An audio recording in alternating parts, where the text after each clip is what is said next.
Peace. Infinite waters, diving deep once again.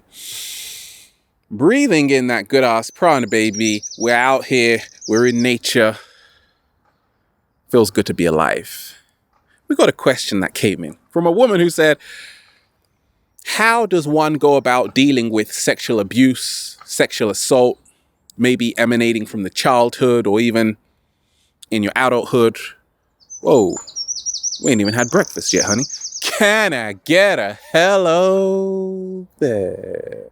As a psychologist, as a counselor, but also a lot of people don't know I'm a criminologist. So I'm always scanning for different news stories and tying it into how I can help people become their greatest version. So I came across a story about the former Stanford swimmer, Brock Turner, who only got 6 months county jail probation for sexually assaulting a young woman. And I read her letter, okay? Everybody, you got to check out her letter, her open letter, which was saying things like, how are you? What happened that night? What were you drinking? And then at the end, she said, oh, well, let Brock fill in the rest. And people were furious, right? Because he only got 6 months. As a criminologist, that's nothing, because a lot of people said it could be privilege. And some people, the maximum sentence was 14 years. A lot of other people have gotten like 15 years. Okay. So what happens in these situations more times than not is that everybody focuses on the attacker, the perpetrator, and they forget about the victim. So over the years, I've helped tons of people heal from childhood trauma, sexual assault, sexual abuse. So I'm going to share with you, if you've gone through this situation, how you can heal yourself. It will take time, but this is how to do it. Now, whenever something like this happens to you, automatically you feel ashamed. You almost for a second say, no, it didn't happen. I can't believe this just happened. Okay, so you are in a state of disbelief. And that's why a lot of people forget about it. Or they say, I'm guilty about what just happened because it shouldn't have happened. They feel like they are to blame. So naturally, you're going to blame yourself for what has just happened. But you see, with that blame, you now might turn in on yourself. So whenever you're going through the healing process, you've got to practice the art of self-love. And that's why what this brave young woman did was super powerful. It went viral on the internet. Her letter got over 16 million views. Okay? So she practiced the art of self-love, which first step is being vulnerable. Okay, you got to open up about how you feel. And the strongest people in the world are the most vulnerable. Once again, it takes more strength to be open than it does to be closed. Now, it's never easy to open up when something has just happened. So you've got to learn to heal yourself in that process by just maybe taking a walk, maybe calling up a good friend, someone you can trust. But vulnerability is where it starts, realizing your voice matters. She realized her voice matters, right? And now, because of her letter, huge changes are going to happen in the justice system. You see, that's what vulnerability does. It shows you aren't alone. Slow motion that side. We don't want to hear about it, right? That's why a lot of people don't go public, because much of society isn't ready for it. I'm a psychologist and a criminologist and a counselor. So over the years, I've pretty much talked to different people about every single problem you can think of. Now, once you go public, once you're vulnerable, you got to practice the art of self-love. But that starts with the act of self-forgiveness, for forgiving yourself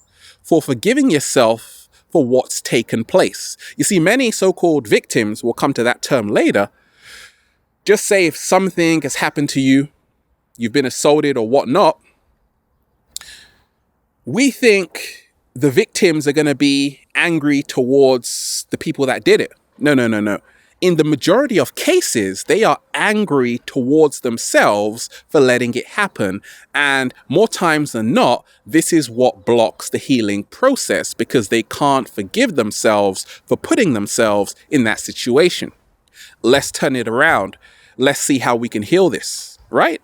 It starts by realizing that your past doesn't define you. And when you start changing your story to say, okay, whatever happened, I'm going to flip it around, and it's never going to be easy. You've also got to go through the healing process, what I call acknowledging what has happened, not sugarcoating what's happened, being blunt, which means being vulnerable, and that is how you find your true power. So the more you can practice self-forgiveness to say, okay, well, maybe I made a mistake. Maybe I drank too much. But at the same time, I'm still going to see myself, like the great psychologist Carl Rogers said, with unconditional positive regard, or like I say, with unconditional positive self-acceptance. I accept everything that I am.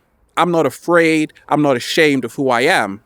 And now the healing process starts. You've also got to be compassionate towards yourself, but also take pity on the one who did whatever they did to you. To say, gosh, they also need help. Big time. You see? And the more you can learn to realize that you aren't alone, you've got support everywhere. Now you begin to heal.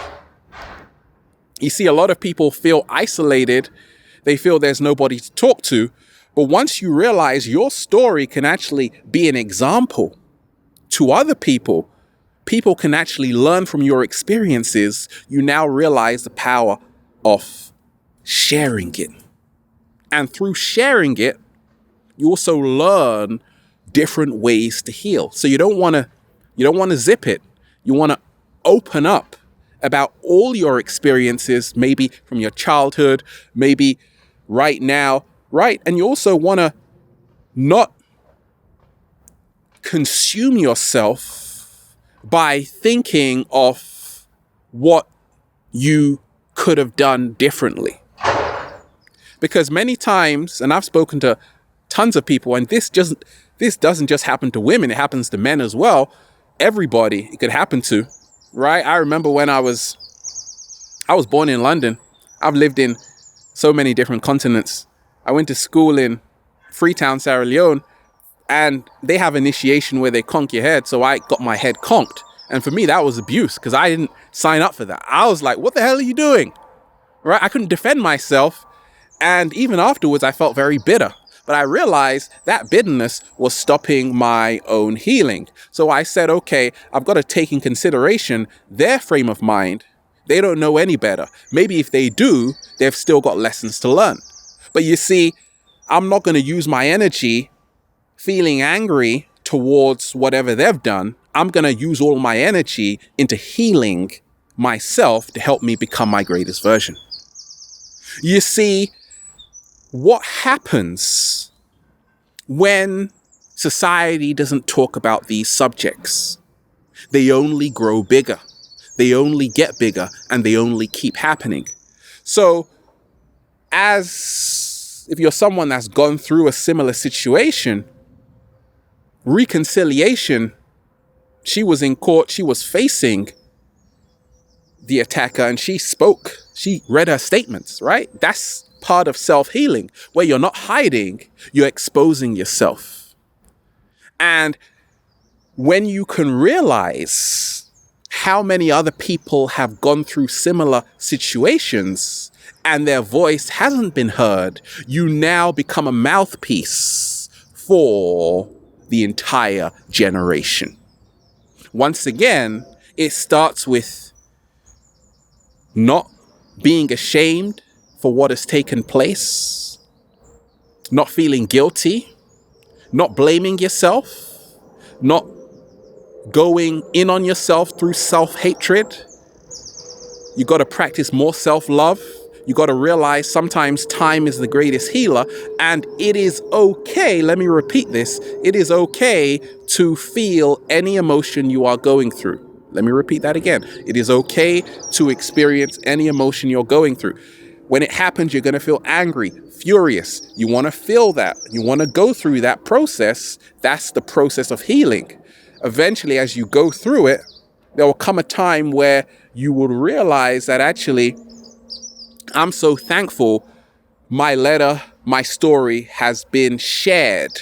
And this can also be used as an educational tool in colleges to stop this from happening. But once again, whoever that woman is brave for even writing that letter. It's a touching letter, asking questions, showing you the power of not backing down and the power of acknowledging how powerful your voice is. We're out here, woo, breathing in that good ass prana, baby. Have a beautiful day.